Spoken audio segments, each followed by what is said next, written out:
Hello guys, আমি এসেছি মায়ের বাড়ি ঘুরতে। দেখুন বাবা হাঁস ছাড়াচ্ছে। আমাদের আজকে হাঁস রান্না হচ্ছে বাড়িতে। আর আমাদের পুচকুটা কি করছে দেখুন, বাবা হাঁস পুড়াচ্ছে। দেখুন কি সুন্দরভাবে ছাড়িয়ে হাঁসকে পুড়াচ্ছে। হাঁসের মাংস কাদের কাদেরকে ভালো লাগে তোমরা কমেন্টে জানাও। আমাকে কিন্তু দারুণ লাগে হাঁসের মাংস খেতে। তো দেখুন কি সুন্দরভাবে হাঁসটা পুড়াচ্ছে। কে কে ভাবে হাঁস পুড়াও অবশ্যই কমেন্টে জানাবে। হাঁসটাকে আগে ছাড়াতে হয়, হাঁসে প্রচুর লোম থাকে তো তার জন্য পুড়াতে হয়। হাঁসের লোমগুলো ছোটো ছোটো লোমগুলো পুড়ে যায় এইভাবে পুড়ালে।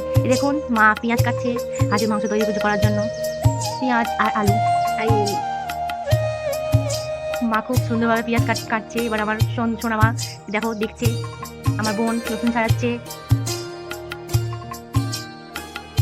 মা কি সুন্দরভাবে এনজয় ভাবে পেঁয়াজ কাটছে আর রসুন ছাড়াচ্ছে, খুব মজা হচ্ছে, দারুণ।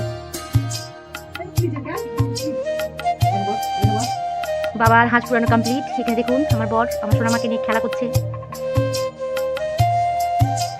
আমার বোন মশলা করছে, মা আলু ভাজছে। লঙ্কা পেঁয়াজ টমেটো দেখুন হাঁস রান্না চেপে গেছে।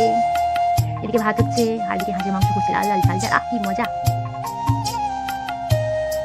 ঠান্ডা দিনে হাঁসের মাংস কিন্তু দুর্দান্ত লাগে, তাই না গাইস? মা হাঁসের মাংসটা একটু ভালো করে ঝাল ঝাল করে রান্না করো তো। মা কিন্তু খুব সুন্দর হাঁসের মাংস রান্না করে। তোমরা কে কে পারো এরকম সুন্দর দুর্দান্ত ঝাল ঝাল হাঁসের মাংস?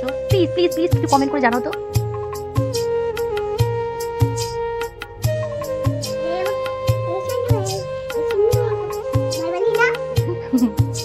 সোনা মা তুমি কি করছো? বাবা জল ঢালছে, জল শেষ হয়ে গেছে তাই জল ঢালছে বাবা। এখানে মা আমার সোনা মাকে নিয়ে আদর করছে। আমার সোনা বাবাও আছে এখানে, আমার বাবাও এনজয় করে খেলছে না বাবা। দেখুন খেলছে কি সুন্দর, আমার সোনা মায়ের সাথে খেলছে, ভাইকে নিয়ে খেলছে। ভাই খুব কান্না করে তো তাই সোনা মা ভাইকে নিয়ে খেলা করছে।